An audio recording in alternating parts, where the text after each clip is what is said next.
Welcome back to the Dr. Joe Show. Thank you for tuning in. This is one of our remote podcasts. I have a special guest with us today, somebody a little different than usual. This is a plastic surgery resident. His name is Dr. Brody King, and he has done a lot of research on postoperative care, breast augmentation surgery, optimization of postoperative care, device development. He's even invented some items.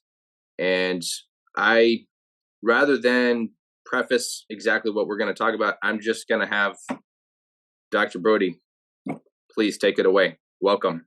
Awesome. Thanks so much, Dr. Joe, for having me. I guess just a few quick things about me. I was born and raised in a small town in Colorado, and I went to medical school in the University of Utah in Salt Lake City. And now I'm out here in Houston, Texas, doing a plastic surgery residency at the Baylor College of Medicine. I've gotten really interested over the last couple of years, in medical device development and value-based healthcare, and trying to figure out how we can kind of bridge the gaps between industry and medicine, and trying to make the best products for our patients at reasonable prices, also trying to drive down the costs of healthcare. I did my undergraduate degree in biomedical engineering, so I do have some engineering experience. And so I have, developed a number of medical devices, both on my own, and I've worked with other companies. So I think you're hearing my dogs barking at each other in the background a little bit. Yeah, I think it interfered with what you were saying. You said biomedical engineering, and then you've invented several devices. Some of that got cut out, but most of it came through. So. Gotcha. Yeah. So, in my studies in biomedical engineering, both throughout undergraduate and throughout medical school, I worked on a number of devices, both things that I thought would be, good solutions to clinical problems that I saw, either while shadowing as an undergrad or during medical school, or things that I've basically had the opportunity to work with on others for their products to help kind of bring them forward, and the research or the testing, or kind of the device optimization for the clinical practice. And I'm now also involved in that, working with a group in Rice University and some other groups across campus. I'm doing similar things. So Great. Well, we had talked a little bit ago, and there were several things that I thought were very good topics for us to talk about today. You already mentioned value-based healthcare, what constitutes value, and how that connects to healthcare literacy. A lot of folks don't know what healthcare literacy means. Healthcare literacy goes both ways. It's not only a reference to a patient's awareness of how healthcare works, but it's also our awareness as clinicians of a patient's perception of the healthcare system. So, have you learned anything about optimizing healthcare literacy in the research you've done? I wouldn't say in specific research projects that I've been involved in, but I will say, like, from my own clinical experience during medical school and now in residency, there certainly is a huge gap between the education that we get in terms of this is how this disease process works, and these are the symptoms, and this is how it presents, and this is how you test for it. And one thing that they really don't teach us in medical school is effectively how to communicate that to patients in a simplified way, and help them kind of understand really how severe or minor things really are. I think there's a group of patients who think they bump their knee and they're going to die, and so you have to try to educate them on what constitutes a serious problem. And there's other people who are critically ill on death's doorstep essentially, and they think that they're fine and they can just go home. So I think there's a huge range of healthcare literacy in terms of what people understand about what diseases they have or what diseases they may be at risk for. And then, especially in the last couple of years as a surgery resident, there's a whole other component of that I'm realizing, which is basically the healthcare literacy as it relates to surgical care, and how doing a procedure with this technique versus that technique can change their, healing time or healing process or the way their scars are going to look, um, in certain types of things like that that are now related more to surgical care. So, I mean, it's a huge topic, but I think, as we go further in our careers and get more clinical experience, there's way more. I'm realizing personally that that part of medicine, it's not really taught well, but it's very important in order to like communicate effectively with your patients. I greatly agree with you. So you're saying that clinical experience is actually necessary for a physician or a surgeon to be to be more complete, right? Yeah, and I think these things also could be taught better. I think there's certainly a gap there. I do know like there was one rotation that I did in medical school in particular where the program director, kind of the lead person for the pediatrics hospital out in Salt Lake, was very focused on when we spoke to patients and their families. We had to make a very conscious effort on basically simplifying the language, not saying leukocytosis when their white blood cell count is high, and basically saying, oh, you have markers that tell us there may be an infection. Like simplifying the language like that, especially for a pediatric patient. Sometimes they'll still, be too young to understand that, but even to their families. And I think if you're really intentional about it, um, you can teach people how to talk to their patients better to improve healthcare literacy. But I will say that that's very kind of individual dependent. It's not necessarily built well into the curriculum. Have you heard of the Residents as Educators workshop? Yes, yes, I've heard of this. I think for us, a lot of the focus on the residents as educators for me as a resident has been more like teaching medical students more Right. clinical. Um, I haven't done as much in like like residents as educators to patients about their disease processes. I do think that those skills translate fairly smoothly though, because there's a lot of emphasis on emotional intelligence and perceived understanding and the way you ask questions. Because a lot of the ways we talk to learners, and we have come before them, and now we're guiding them. It's a similar relationship to patients and their families. I would argue. I was a hospitalist for almost 6 years in total, plus all the experience in residency, and I realized that I always spent uh, probably a lot more time with the patients and their families than everybody else, and I was leaving at 10 p.m. plus most days because I didn't want to leave the room until I was satisfied with the look on the patients or the families' faces. Uh, so I think that could be better because I think it's a population problem too. We could also say that the problem is in our understanding of life when we get out of high school. I mean, I got out of high school, I didn't know a thing about filing taxes Right. or just anything about business or and so then you get through a lot of training and you start to see the the wisdom almost in people that just go to trade school and they become millionaires by the time they're 30, right? And those are people that have way more street smarts than the person whose family supported them all through college, went to medical school, became a doctor, and now they're a full-fledged doctor. They didn't miss a year, but they know zilch about business, and they know zilch about talking to people.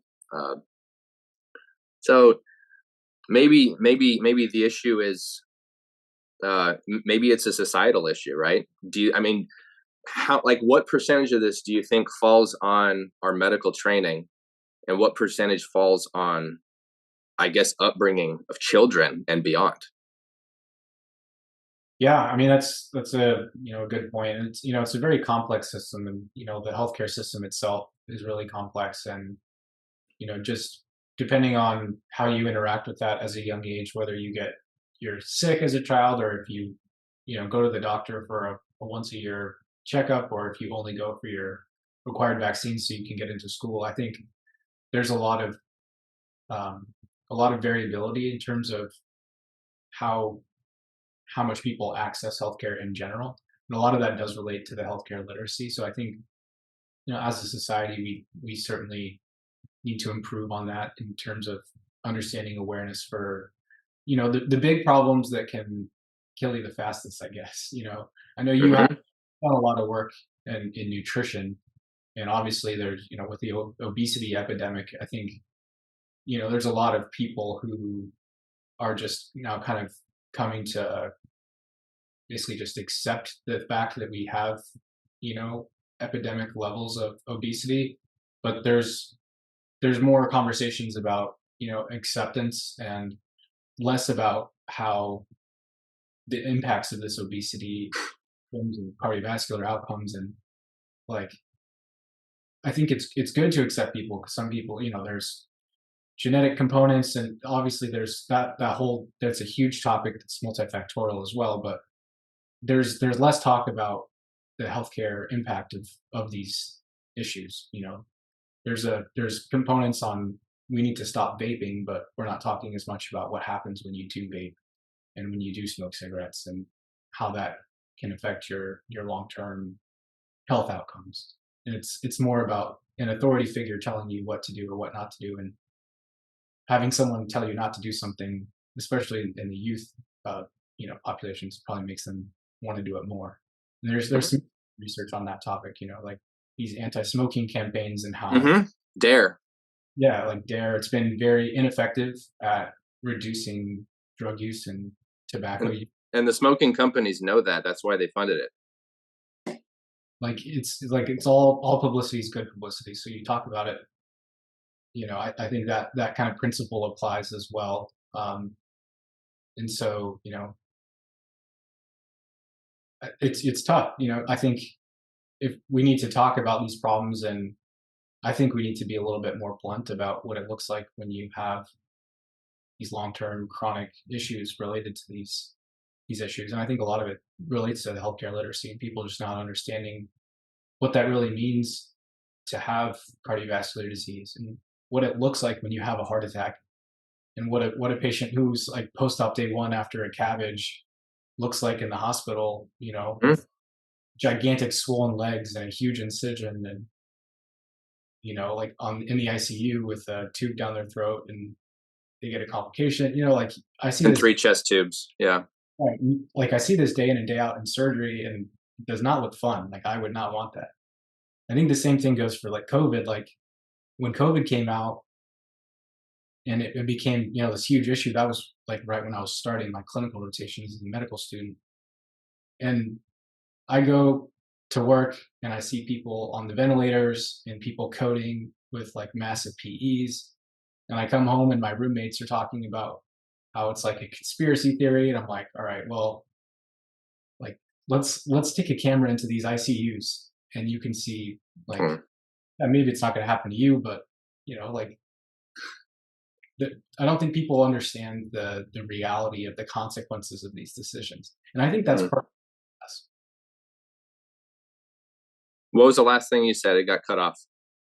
Oh, just like having a real understanding of the consequences Right. of these types of things. And I think, I had a friend who was a chain smoker from Russia, and Ooh.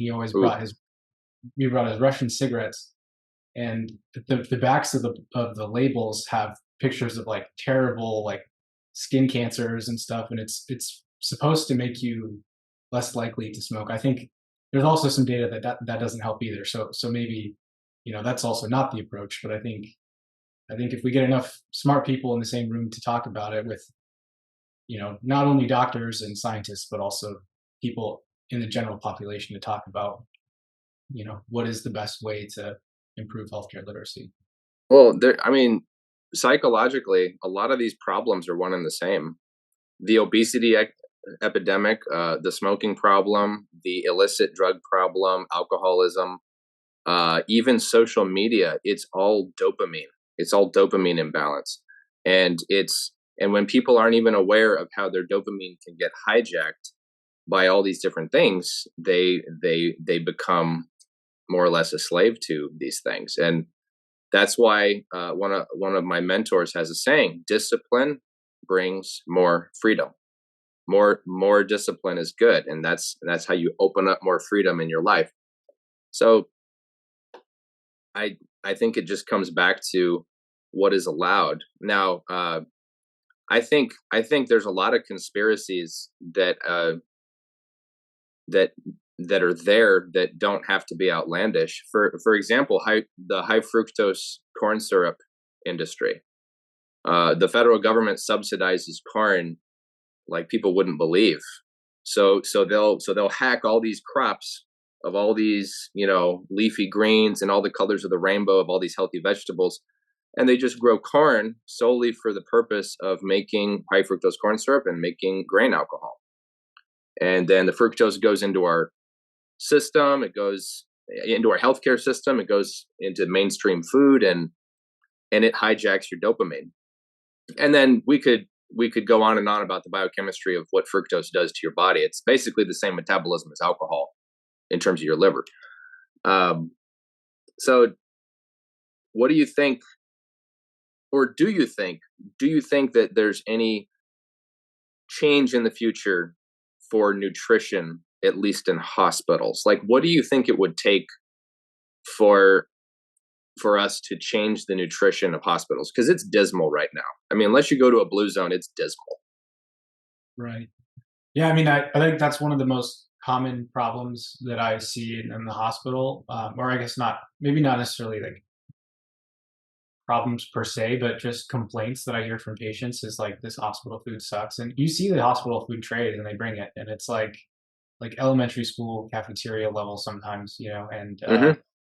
like we put patients, this is something probably the most complained about thing I see as a surgical resident is when we make patients NPO, meaning they can't eat or drink anything before surgery. And so you have patients are, you know, not allowed to eat or drink anything because the anesthesia risk is high.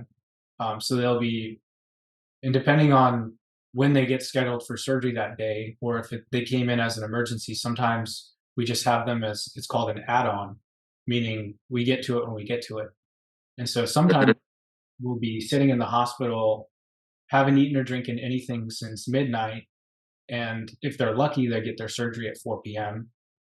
Sometimes they'll wait all the way till 6 p.m. or 7 p.m. and then we'll say, "Oh shoot, we ran out of time. We can't do it today. Let's give you dinner, NPO again at midnight. Try it again tomorrow."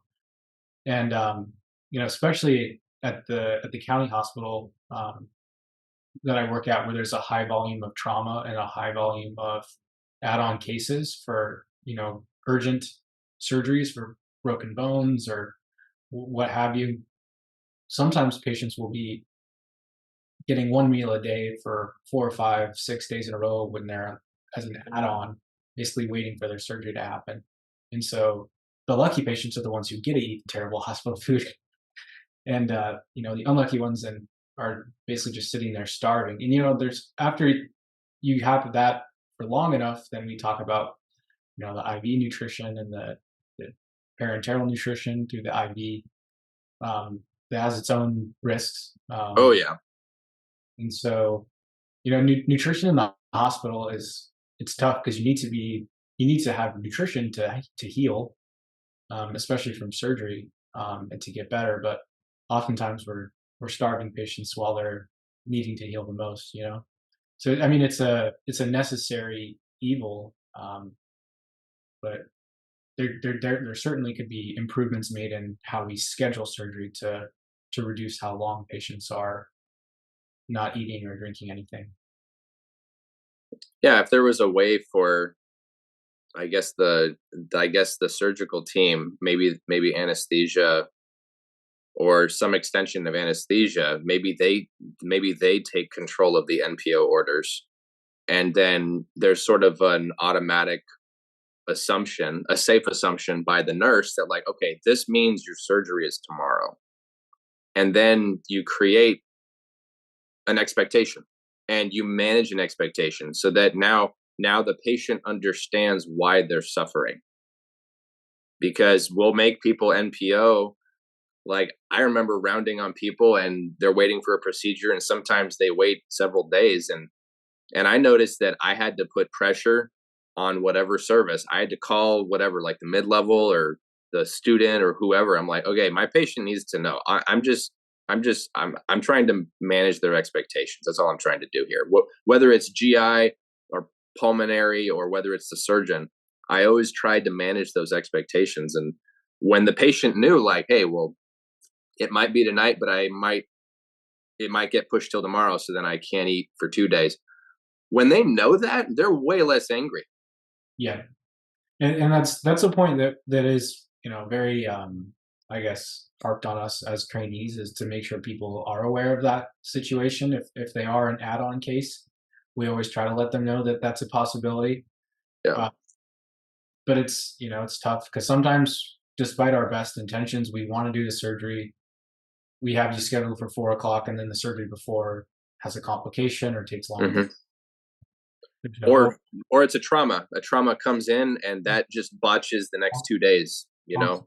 Yeah. So unfortunately, some of these things really can't be planned. So at least in the pediatric side, there's a big emphasis on basically minimizing the time patients need to be NPO. For small children, they can get breast milk for they can up to a shorter time before surgery instead of being at midnight, Hmm. 6 a.m. if they have an 8 a.m. surgery, uh, Hmm. things like that. So I think there's a lot of work being done in the pediatric anesthesia and surgery world, to limit that. Um, and I think that's something that we can also. I think there are people who are trying to do that in adults too, but there's some factors that are just kind of impossible to plan for, unfortunately. Do you think there's any benefit to the hospitalist and the surgeon? I mean, briefly rounding together on the patients they have, or at least meeting up, or just like crossing paths, like, hey, just touching base. Do you think, number one, do you think that's useful? And do you think that improves morale in terms of relationship between hospitalists and surgeons? And do you think it's realistic to try and put that into the culture? I mean, yes, 100% it would be useful. The trouble is it's not always practical. Yeah. Typically, surgical teams are going to be rounding on their whole list of patients before 7 a.m. when surgeries start. And at least from my experience in medical school, a lot of the hospitalist and medicine teams will start basically looking up everybody on their computers, and then the rounds start a little bit later in the day because they just have more patients with more active problems to follow up on. And so it's hard to catch physically in the same space. But I will say I've had a lot of success recently using like secure, like HIPAA compliant messaging. And Secure chat. yeah, Right. you just Haiku. just having better Hmm. communication, between the hospitalists and the surgical teams like throughout the day. So I think it may not be practical, to physically be in the same room with the patient at the same time. Certainly, patients would prefer that, and they would like to have all their doctors in the room at the same time. Um, but the reality of that is less. It's a little bit harder to make that happen. But I Hmm. think we're all better at using these like secure chat, um, platforms to communicate with each other. Everyone benefits more for sure. Instead of waiting for the team to drop their note, which might be at 6 a.m. the day of after none of them Hmm. matters. Of Um, course. Texting each other updates through these messaging apps, I think, is probably the most useful thing I've seen in terms of interacting with the medicine teams. Hmm. Okay. So so what do you think constitutes an accurate measure of value in healthcare based on your experience so far? How do you think value can be optimized, and what do you think are the things that we could do better in terms of value based healthcare? Yeah, I mean, to me, value is there's like an emotional point, like a clinical point in terms of the quality of care, and then the financial point. I think in order for it to be like truly valuable overall, it needs to be effective in all of those categories. So, you know, if you're getting the best care in the world, but it's so expensive that nobody can afford it except for the super rich, or it makes you bankrupt at the end of your care, like that's not really helpful. And I would say that's not value. Even if you have the best outcomes of anybody, if you have to sell your home to pay for your hospital bills, that's, obviously a fail. Um, on the flip side, there's, all the debates about socialized medicine and free healthcare, but a lot of patients being on the waiting list for a long time, not having procedures or taking a long time to see providers about issues. Um, I think that's also not ideal. And so certainly there's like a balance in the middle. And I think overall it's how the patient feels about how the care that they receive. Um, and so I think we can do better on all of those components. I think that the standard, the accepted standard in value, at least now, is providing better care, getting better at surgery, having better techniques, using better products, um, and improving outcomes. But I think we're still very deficient in understanding the costs and trying not to bankrupt people in this country. There's plenty of papers that show that the United States, despite spending the most money on healthcare, does not have the best outcomes. Um, Certainly Oh, not even close, actually. And I, so, I I just did a podcast on this fairly like a few months ago, and the CDC is now doing age-adjusted death rates, which is not science at all, because the death rates that were reported decades ago were just straight up death rates. The CDC reports an age-adjusted cardiovascular death rate of about 206 per 100,000. But when you actually crunch the numbers and look at all the numbers, as of a year or two ago, our cardiovascular death rate is basically the same as it was 30 years ago. Now, if people just sit with that for a few minutes and think about what that means that all our innovation, all our structural cardiology stuff, all of our new surgical interventions for heart surgeries, all our new drugs, it's all about the drugs, right? There has been zero improvement in cardiovascular death rate. And the reason it comes back to is what we are allowed to constitute as nutrition. And again, this isn't a bash against all the hospitals. It's more so a bash against the USDA and the FDA, because when they put sugar cereal on the food pyramid and they say that, yeah, this has protein, look, eat it. Well, yeah, it might work for little kids to a point, but there's going to be a point when you're more sedentary, and there's going to be a point when your fountain of youth runs out, and all those things are going to catch up. And this is why we're seeing more hypertension and diabetes in younger people. And I think that's why maybe finding out what really constitutes value in healthcare is going to be hard when there really is no quality of health to begin with, when compared to, say, Japan or the Netherlands or Poland or something. yeah, I mean, and to that point, like you're saying, I mean, the goalposts are changing over time.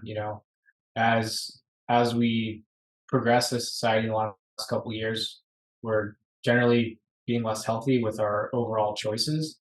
And although maybe the quality of cardiovascular care is better, and maybe the drugs are better, and maybe the surgery are better, but we're dealing Mm-hmm. with a group of patients that are now sicker at baseline. So the net effect is neutral. And so, Yeah, I totally agree that if we want to improve the overall outcomes, we have to try to optimize the patient's health before they get sick, and before they need a cardiovascular intervention. Because by the time they come in for a heart surgery, or they need to start a heart failure medicine or whatever, I think prevention is the best treatment, right? Like, and so exactly. I think there's a lot of talk about preventative care, and I think it's something that it seems like kind of hyped up, but I think a lot of people agree that it would be good to have that. But there's definitely expenditures on that, both from industry and from the hospitals themselves. I think everyone makes more money treating a problem than Hmm. having a problem, which is an issue with the whole healthcare system in general too. And Hmm. another reason why our costs are so high. Um, I wish I had an answer for that one. I think that's going to take And folks, this isn't an art, and people might hear what I'm saying, and they'll think that I'm against innovation and high tech surgeries. I'm not. I'm really not. I'm against uh, withholding vital information from humanity so they can be the best they can be. Go ahead with innovation. I'm fine. Like, I think it's great that there's robotic surgeries that are reducing scarring and minimizing the time to heal and to get out of the hospital. I mean, I think that is great. But I'm going to posit something to you. I have a theory that most most non-surgical doctors, I'm going to say, okay, so now I'm picking on the non-surgical doctors, and actually I'll pick on the generalists. Okay, I think the generalists coming out of training now are not the same as the generalists coming out of training 40 years ago. And I think the reason is because they're dealing with a different pool of humanity. They're dealing with a different pool of patients. Right now, the vast majority of the things that I see in clinic are metabolic disorders. It's all consequences of polyunsaturated fatty acids and high fructose corn syrup and fried foods and processed foods and all that stuff. That leads to obesity, leads to hypertension, leads to prediabetes or diabetes. Dopamine gets hijacked, and you're dealing basically with eating disorders, but you're calling it diabetes. Okay. I think the reason that we're weaker as doctors now than we were decades ago is because of the volume of monotony that we see in clinic. You see all this metabolic syndrome, and we're told to use drugs, most of which don't really solve the problem. Okay, and and we're not seeing the variety of illness that we were forced to memorize for a short duration of time. Oh, remember that Prader-Willi syndrome. I'm just going to reach out to random things like recognize this, recognize this. We don't recognize things anymore because we don't see things anymore. What do you think of that? Yeah, I mean, I think definitely, um, there's certain clinics can be overwhelmed by a certain patient population. It makes it harder for the patients who have, less common um, things to be seen. There's certain surgical clinics that'll have waiting lists that last for months. Yes. And so, and I know that that also exists in primary care. And so, even in the U.S. healthcare system, where we pride ourselves on getting to see people quickly, there definitely are um, clinics that are almost impossible to get into, and a lot of that is because they're filled with patients who um, have issues that could be more or less preventable. Which is, I don't know. That's a tough thing. I don't have much experience in kind of in the internal medicine clinic experience that you Yeah. that you but yeah, I mean, certainly we can make room for patients who have more urgent issues. Right. Prioritize triage. And that's why ER doctors are so crucial. You got to have ER doctors there to say emergency or not, admit or not. Um, Go back to your PCP, or maybe find a new PCP sometimes. But there's I I also want to talk about missed diagnoses. You have there's a paper here that you authored. You're the primary author on resolution of chronic shoulder pain after repair of post-trauma diaphragmatic hernia, a 22-year delay in diagnosis and treatment. Please tell me about this. Yeah, that was one of the first actual research papers I worked on as a medical student. And yeah, this patient came in and they had a diaphragmatic hernia repair. They'd been having like chronic left shoulder pain, Wow. and basically, they saw orthopedic doctors and they saw all these other issues. And the surgeon who I was working with on this was an orthopedic surgeon. And so, he came in because the patient had this, terrible shoulder pain, and they did all the studies on the shoulder, and nothing was there. And then they Hmm. finally, got a CT scan later, and it showed this huge diaphragmatic hernia. So there was basically impingement on the diaphragm, which sends nerve signals to the shoulder. Um, so it's this phenomenon of referred pain. So Yes, referred pain. yeah, yeah, and Wow, so that's so cool. yeah, so it's pretty interesting. So send them to the general surgeons. They fix the diaphragmatic hernia. The shoulder pain goes away. Yeah, Uh, and I mean that's why I tip my hat to surgeons. Surgeons will always outrank an internist purely because they can actually cure an illness way more than internists can. Um, I think that's just reality. You just reminded me of a case I saw, and I wish I had the aptitude, I guess, to make this a case report, but I don't know, I just didn't do a lot of that stuff. But we had a diaphragmatic hernia, and I was the medical student on the case at UMC in Tucson. That was a great program. If I had stayed there, that was my second choice for residency. But um, so this patient got hypoxic, and it was every time they got constipated. And we would scan their chest, and their lungs looked okay, like their X-rays were fine, but their diaphragm looked weird, and it was because their colon was herniating up into their lung space, and they get constipated, and it was so bad it caused hypoxia. So I had ordered Miralax. Like I asked my nurse, hey, can I give them a bunch of Miralax and Senna and stuff? And they're like, yeah, okay. And then their hypoxia, boom, it was like the best it had ever been. It finally went up above 90 and they got off oxygen. I was like, I cleaned them out and they're not hypoxic. It was their colon, it was their poop. And they're like, you know what? Yeah. So that was a fun that was a really fun case. yeah, there's a lot of that. I think especially too, like in the plastic surgery clinics, we get a lot of patients who are referred to us for various issues, hand complaints, and sometimes patients been having this hand pain forever. They think it's the hand, but no one thought to check the spine, and it's really the spine. So what they need is not a hand surgery; it's a spine surgery. And so I think that's a huge component of healthcare is like, people can miss details. If someone doesn't think to ask the right question for the history, it could be as simple as asking if they recently traveled, or if they have, you know, I don't know, been on around the ocean recently.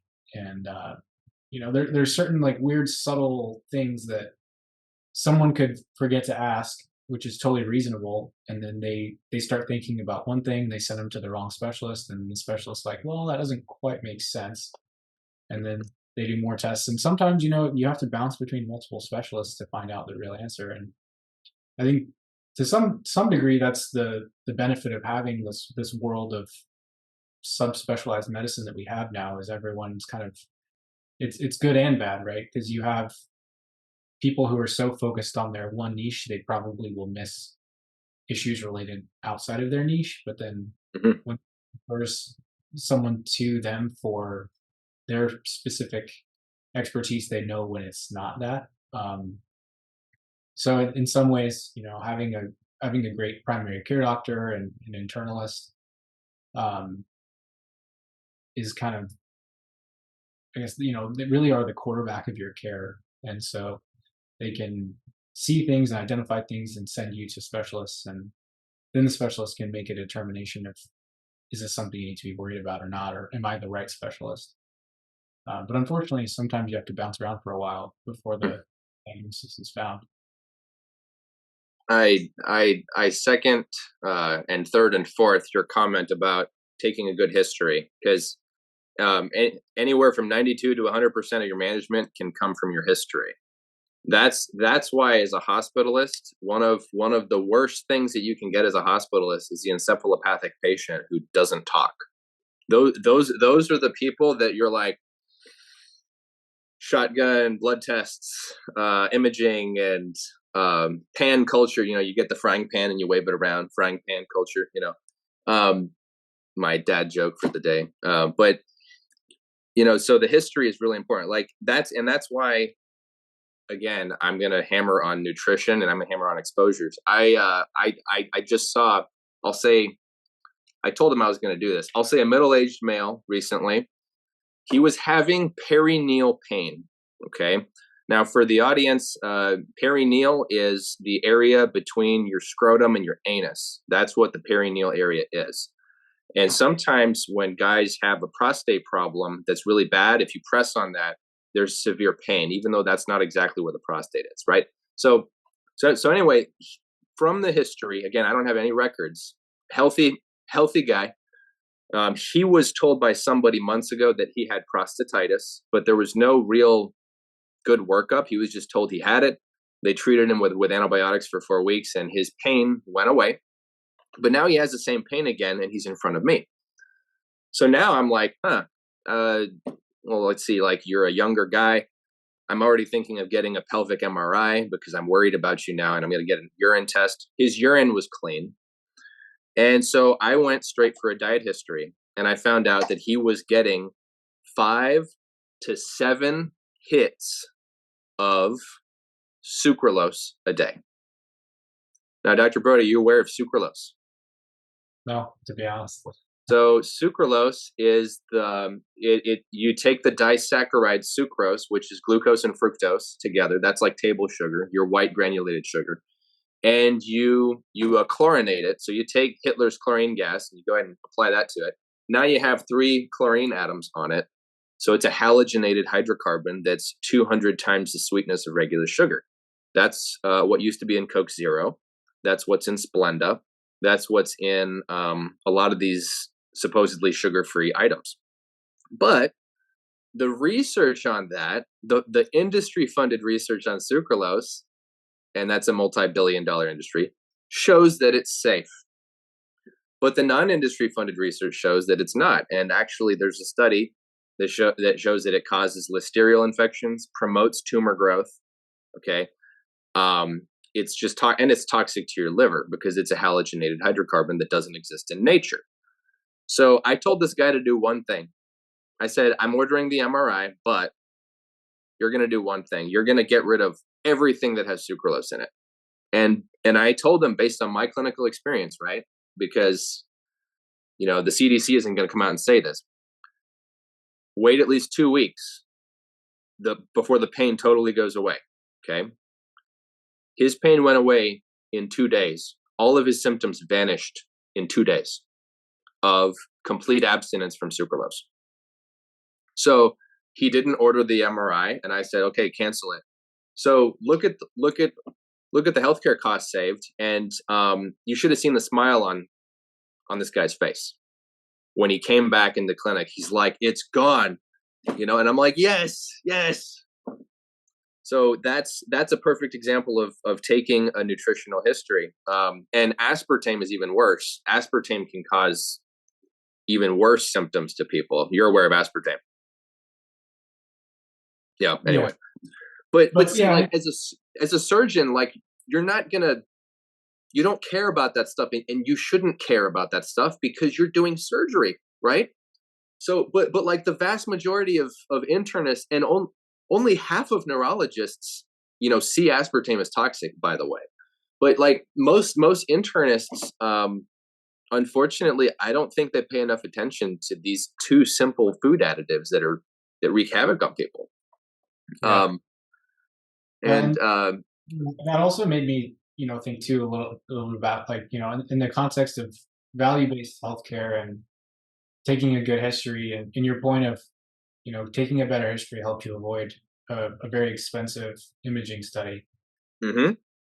I think that there definitely is an art form to taking a good history, and I think there's a reflux these days to just get the imaging because you want to see the picture, and that's not without its own risks. I mean, there are there's radiation involved typically for a couple Yeah. extra minimal. It's probably not going to do anything long term, but for someone who's had multiple CT scans for multiple through phases throughout their life, like someone who's been to the doctor a lot over the course of their life, over time that increased radiation does put them at increased risk for different types of cancers, thyroid cancers, like sarcomas, other types of Lymphomas. Yeah. yeah, other types of things. So there is the health risk of that, and I think a lot of times people are like, oh, it's just a CT scan. So but there's something to consider there in terms of that risk. But there also is a huge financial risk, which is you do the study, you really get no meaningful information out of it because based on your history and exam, you probably should have known you wouldn't really get any information from that. And then the patient gets stuck with a $2,000 bill at the end of the day for finding no new information. And I think that's a big thing too. Is just like ordering unnecessary tests. And actually, one of my attendings recently, he's currently doing an MBA program, an executive MBA program, and he's working with the CEO of our county hospital out here to develop some new, basically value-based healthcare initiatives.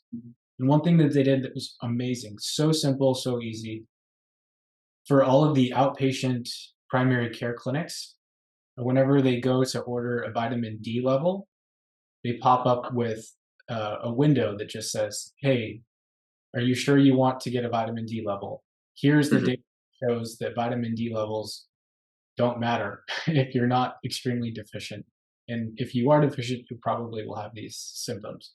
And basically, they were just like, "Are you sure this is a really expensive test? It's probably not going to make any change to your decision making." So just by putting that little flag when someone went to go reflexively order the vitamin D, they were able to significantly decrease how many vitamin D levels were sent, and they saved the hospital $1 million in the first year just by putting a quick little reminder. Wow. That's one healthcare system in one city with one tiny intervention. And Um, it was a hospital. So in the hospital, they were checking vitamin D levels on everybody. the outpatient clinics associated Oh, with the outpatient. Oh, so it was an outpatient thing. Okay. I mean, so that's a good thing. My patients know that I check vitamin D's on them fairly regularly. But what I do with mine is I see where they're at because I assume everybody's low, and almost everybody's low. And then I get them up to a point, and then I just say, okay, keep doing what you're doing, and then I don't check it again. And we check it like every two or 3 years once we reach a steady state. But I don't check it every year once I see that it's where I want it to be. Um, so yeah, I mean, I totally see what you're saying about ordering excessive tests, or like when they're pre-diabetic and you check a fasting insulin, and their insulin's through the roof, and you're like, okay, well, I know you're insulin resistant, and the way I'm going to know is that you're going to do what I say and lose the weight, and then we'll check it next year. I don't need to check a fasting insulin every 3 months, right. you know. Yeah, so I mean, you use it to guide a conversation, but sometimes patients don't, they're not going to see a lab value and be motivated by it, even if you explain it to them. So you have to find what makes them tick. And I find that using analogies when I'm explaining things. So you said in the beginning, how do we increase healthcare literacy? Um, I found that using analogies is actually almost magical when it comes to the understanding, because I'll never forget, I had a diabetic one time, and this guy was a farmer, and I think I was a student or an intern or something, and he wouldn't check his blood sugars. Like, he just didn't see the point. I said, okay, well, if you plant a seed and it sprouts, if you take one picture of it for the last 3 months, how do I know how it grew and how it changed? And it was like a light bulb went off in his head, and then he started checking his blood sugars for the first time. Older Right. guy, like 60, 70-year old. So Yeah, I I mean, wanted to, definitely in surgery, that's really important is finding ways to to phrase their problems in a way that they understand it. Certainly, if you can tailor it to something that's in their world they understand well, that certainly is going to give you the best outcome. Now, Dr. Brody, would you say that you look at pretty much all of your CT scans yourself? Yeah, I mean, I think certainly like in the emergency room when we're getting a new trauma coming in, like absolutely 100%. I think there's also, at least in the residencies world, when we're like helping out with the clinic and we're not necessarily going to see that patient again, there's probably, I can't even tell you how many CT scans I've ordered on patients for different clinics that I've never seen the results of, just Yeah. because I don't see that patient ever again. Like I see them in clinic, we discuss how the imaging would be helpful and why we need to get the CT scan. I order it, and then I move on to the next rotation, and I never see the results of that CT scan. And I think that's definitely one of the problems in residency training is the lack of continuity, especially like between, like I was on breast surgery 2 months ago, ordering a lot of mammograms and breast MRIs, and then I went to thoracic surgery, and then I'm ordering a lot of CT chest to look for lung cancer, Hmm. vascular surgery, and I'm ordering a lot of CTA angios to look for. Sure. So, but I'm not seeing those patients back in clinic, which is definitely something that I Yeah, I think, yeah, like you're right. I mean, that's a fair point. I mean, I didn't mean to emphasize that point. I mean, because you are in training and you're shifting gears all the time, and that's expected, I guess. But certainly. like when you're on the spot, this is the patient in front of you. Basically, you don't rely on the radiologist report. You look at it yourself, and Yeah. this is a really important point. Constipation. Okay, I'm sure you have a lot of instances where you don't have a hospitalist on co-managing with you, and it's just the surgical team, right? Um, how often do you notice that you clinically suspect constipation when the radiologist does not? Oh, I mean, like 100% of the time. I don't know. 100%. Almost never the radiologist told me the patient's constipated. Yeah. I've known of a very, like, I can count probably on one hand the number of radiology reports I've found where there was a suggestion of constipation or at least stool burden. Because radiologists don't touch patients, at least the ones that sit in the reading rooms. They don't, they're so far beyond clinical exam. And I think they've learned that constipation is okay and it's fine when it's terrible and it's prevalent in more than half of hospitalized patients. Because I've seen it as the cause of chest pain. I've seen it as the cause of pancreatitis. I've seen it as the cause of like 10 or 15 things. And when I clean them out, then they're great. And everybody's confused. Like, oh wow, they're better. I'm like, yeah, because they were backed up. And I looked at the scan and they were backed up. There's fecalization of the small bowels. Radiologists don't know what fecalization of the small bowel is anymore. I've seen patients in clinic. There's like nuggets in there, okay? And the radiologist says nothing. So you're already aware of that because you're a surgeon, and surgeons look at their own studies. So that's another huge difference between surgeons and non-surgeons. But Yeah, I think, especially in surgery, one of the common things that we are taught frequently and early in training is that you have to look at your own scans and you should never just trust the radiology report. Because I mean, certainly there's been several instances where I've disagreed with the radiologist's report, and then I call them and talk to them, and the report ends up getting amended to kind of account because a lot of their reports at the end, say like recommend clinical correlation because they're not seeing these patients, like they're just and looking that's at the picture. okay. I like that. I think that's good, like, but they're kind of saying like, hey, this is what I'm seeing on the scan, but you need to examine the patient, and I think that's a good thing and a reminder for the person ordering the scan is like, I think a lot of people are just like, I want the radiologist to tell me what's wrong, and it's like, well, they can help you. There's information you can gain from that image, but ultimately you have to talk to the patient and examine the patient. That's only the pathologist's job, okay? That's the only doctor for doctors, okay? The pathologist trumps everybody. but Yeah. but uh, but I yeah, I mean, like, I had some other ideas for stuff that we could talk about. I mean, is Was there other things that you wanted to talk about? Did you want to talk about upcoming work? Did you want to talk about maybe some projects you're working on, or I think that's pretty good for this session. I think. yeah, I think we'll probably get some good highlights out of this one. Keep it yeah, on yeah? longer. I mean, I just hope that people get something out of this and understand at least a little bit more of a perspective of how surgeons and non-surgeons think and how they look at things, Right. and have at least a better understanding of healthcare systems.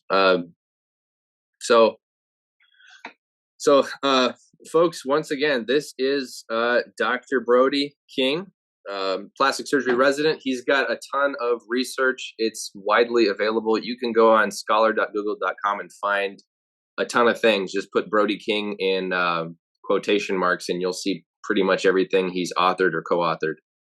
Really, really accomplished guy. Um, so, really hoping that we can find stuff to talk about in the future. Dr. King, and anything else you wanted to say? No, it's been a pleasure. Thanks for having me on. I look forward to continuing some of these chats and various topics because I think getting medicine doctors and surgeons in the same room talking about some of these issues that affect both of us is very valuable. So Mhm. would be back at some point and talk more about it. Thanks for having me on. Great, you got it. All Bye. right. Thanks for tuning in, and see you guys next time.